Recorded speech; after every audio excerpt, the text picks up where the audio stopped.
Hey, what's going on, guys? It's Khan here with Khan's Auto Reviews with the first vehicle today. We have a 2025 Vinfast VF8 Eco. This color here is in the Brahminy White. Interior is in the Granite Black. It's an all-electric vehicle. It's got 256 miles of range. Battery is at 87.7 kilowatt hour battery.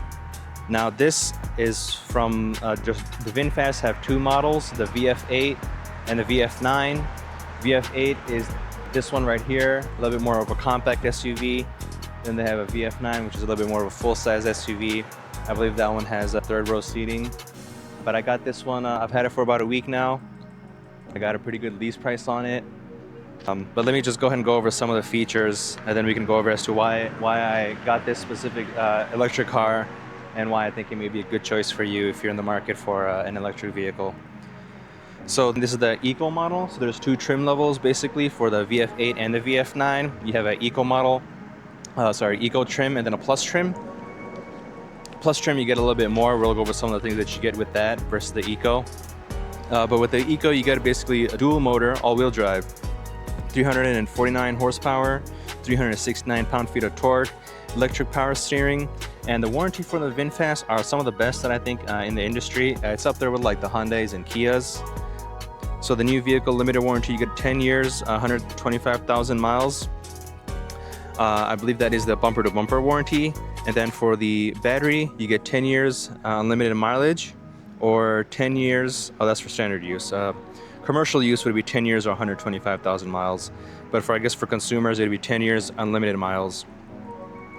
And then they've also got limited warranty against the corrosion, 12 years unlimited miles. So it's definitely one of the best in the industry.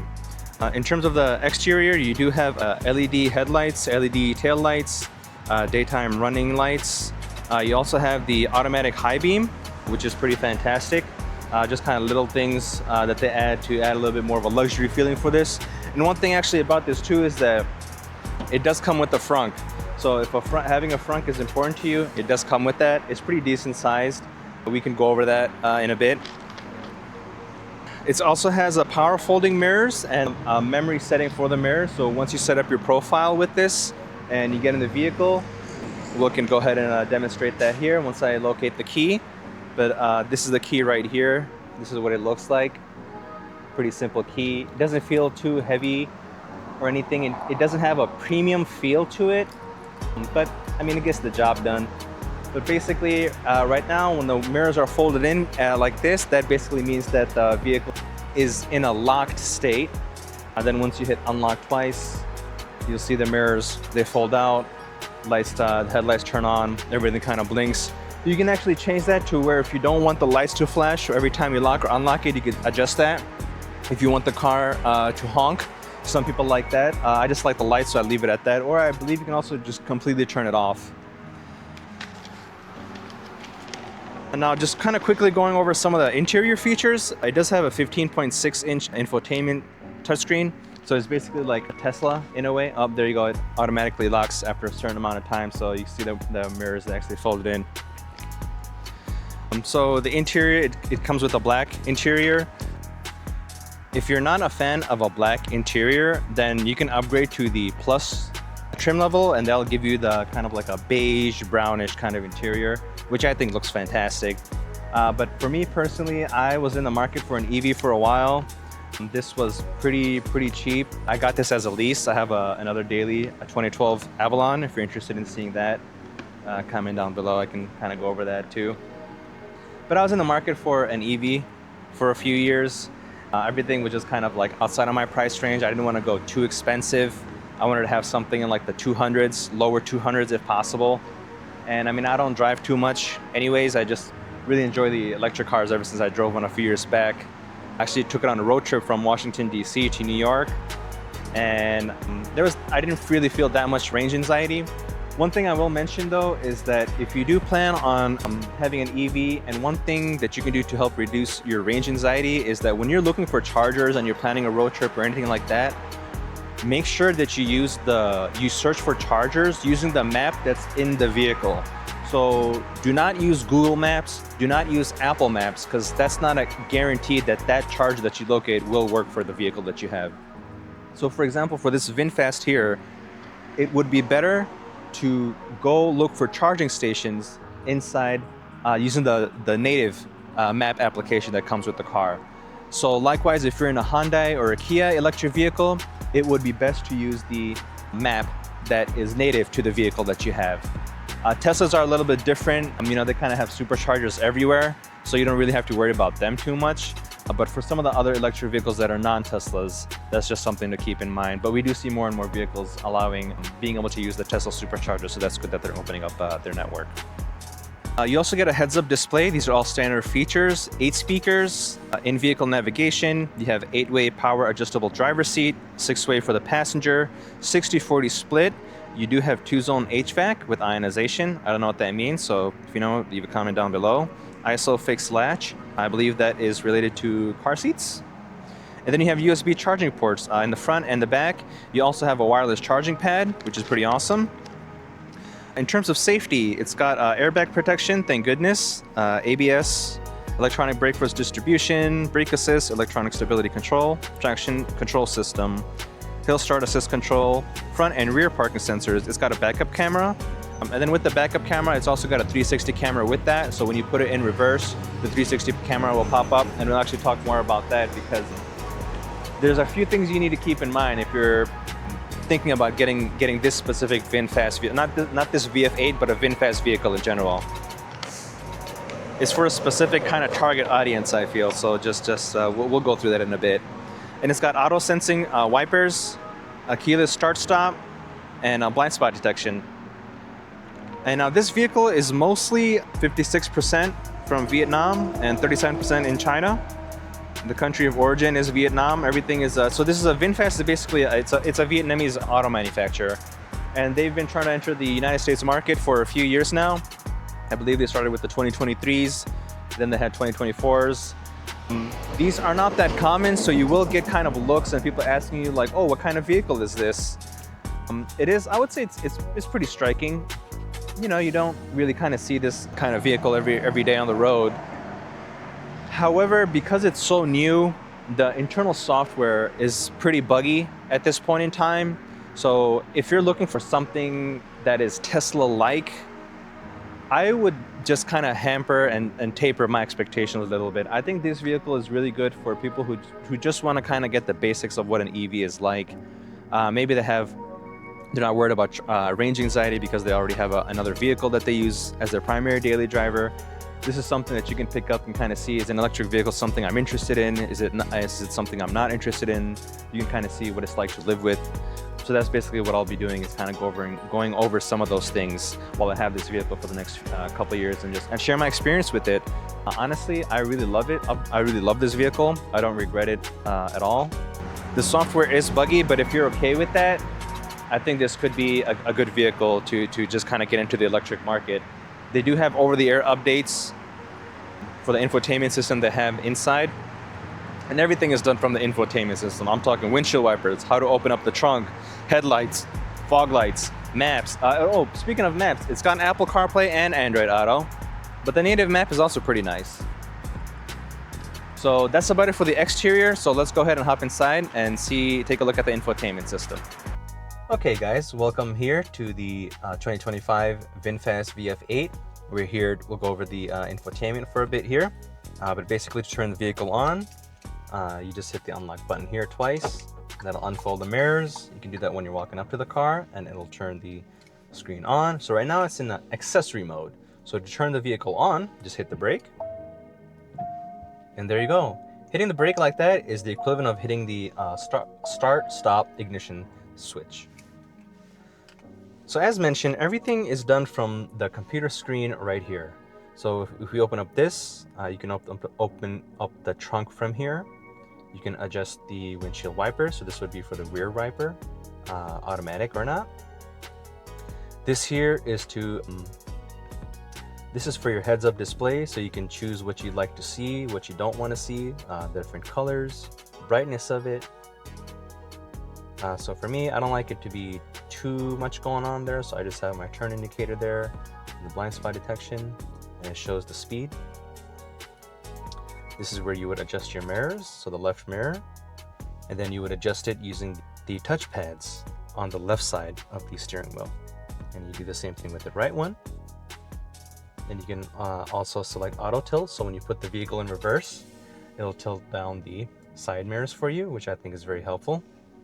You can also fold both of them just from the vehicle, just from the inside of the vehicle. So if you're going inside a car wash, you wanna hit that in there. And this right here would be your headlight section. So I like to just have mine as in automatic and just kind of let the system take care of everything for me. These are the different car modes that you have: normal, sport, and eco. You can very tell a difference between the different modes when you select them. When you hit sport, it is extremely responsive. A little bit, you just barely touch the gas pedal and the car just zips right in front of you. When you put it in eco, there's a little bit of a lag. You can tell the car is trying to save some energy, and normal is just absolutely normal, right in between the two. Now this is regen levels. You have high, mid, which I guess would be middle, medium would be MED, and then low. You also have camper mode. So with that, it'll, let's see what it says here. Okay, it doesn't say what the camper mode is about.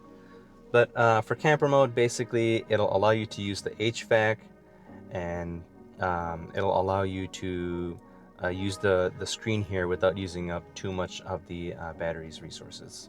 Then you also have pet mode, which is similar to like what you'll see in the Teslas, where it'll kind of show on the screen like, hey, there is HVAC, there's climate control enabled inside the vehicle, but it does shut off after a certain amount of time. So, I wouldn't just kind of set that for like a couple hours and start going shopping or anything like that. You want to be very mindful of that. The vehicle does come with Apple CarPlay and Android Auto. To access that, you open up the app drawer right there, and you see these are all the applications that come with the vehicle. This right here is the native map application for this VinFast.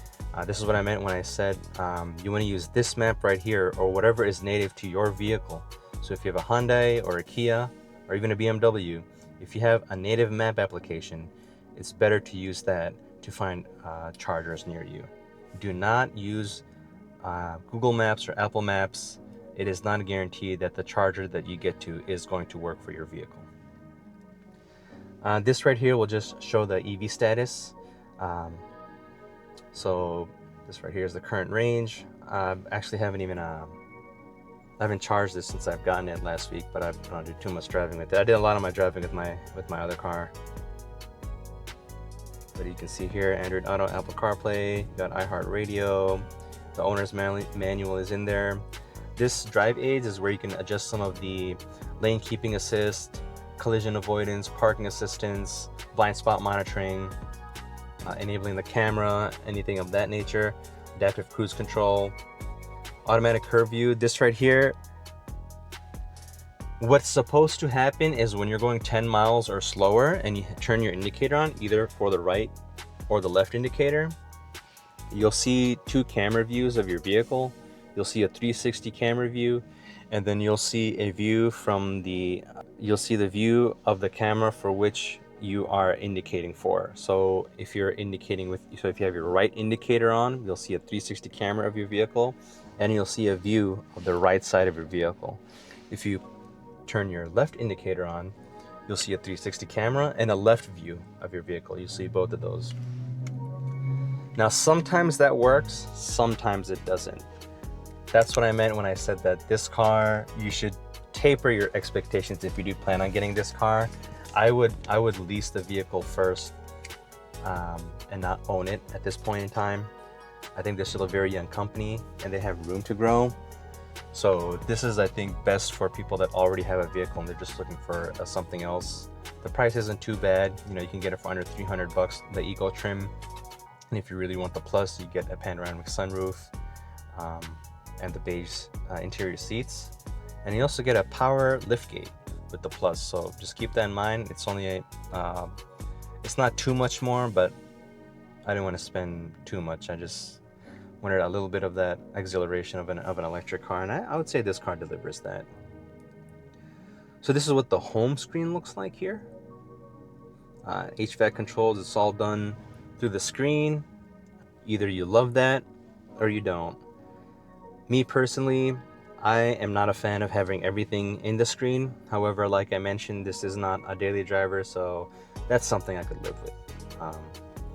But if you're going to use this as a daily driver, commuting through highways or through traffic, this can get a little bit distracting while you're trying to drive. Physical controls are much better, and maybe this is something they might add in future releases. But you get a heated steering wheel. Darn thing won't stay up. You get automatic climate control. Not sure what that is, to be honest with you. This is where you'll see the heated seats. So you have 3 levels of heated seats, and they do get really warm really fast. These are your HVAC controls, so you can have it at automatic, circulate air from outside or circulate air from inside. And this is that ionization filter. This is my first time actually enabling that. So that's the HVAC systems. You also have your defrosters here. Now this vehicle does come with external heated mirrors on the right and left side. And one other cool thing that I like is that in this little spot here, it'll show you which seat of the vehicle is occupied. And if it's red, that means that that person that's occupying that seat does not have their seatbelt on. So you see here, it's red for me. I'm gonna go ahead and just put my seatbelt on, and you'll see that it turns green, sorry. There we go. Now, one thing with this I will mention is when you put it in reverse, you're supposed to get a 360 camera and a rear view camera with projected guidelines, which do turn when you move the wheel around. Sometimes it works, sometimes it doesn't, but what you always do get is a rear view camera. It may or may not have projected lines, but you will have a rear view camera. Also, I'd like to mention that the quality of the camera is not the best in the industry. So you just have to keep these quirks in mind if you do plan on getting this vehicle here as one of your electric cars. If you already have a vehicle and you're just looking to see what is an electric vehicle really all about, this is definitely something that I would suggest. So let's go ahead and put it in reverse and a moment of truth to see what kind of camera view we'll get. So let's go ahead and hit reverse. And as you can see here, we only have a rear view camera with no projected guidelines. So perhaps next time I do this, we will see both a rear view camera with projected guidelines along with a 360 camera. But unfortunately, like I said, the software is buggy at this point in time, but that is okay with me. I think they've got room to grow. Pretty decent price. I do have chargers around in the area that I live in. So now if you do want to get this and you're in the Chicagoland area, there's only one dealership that does sell the Vinfast vehicles, and that is Vinfast of Lisle. I believe that is the only dealership in the Midwest region of the United States. I think there may only be 2 dealerships in the United States, Vinfast dealerships, one in California and then one in the Midwest. So if you live in the Midwest, in the Chicagoland area, and you're interested in an electric vehicle, something that won't break the bank and will give you loads of fun when you're driving it around, this is definitely a great vehicle to consider.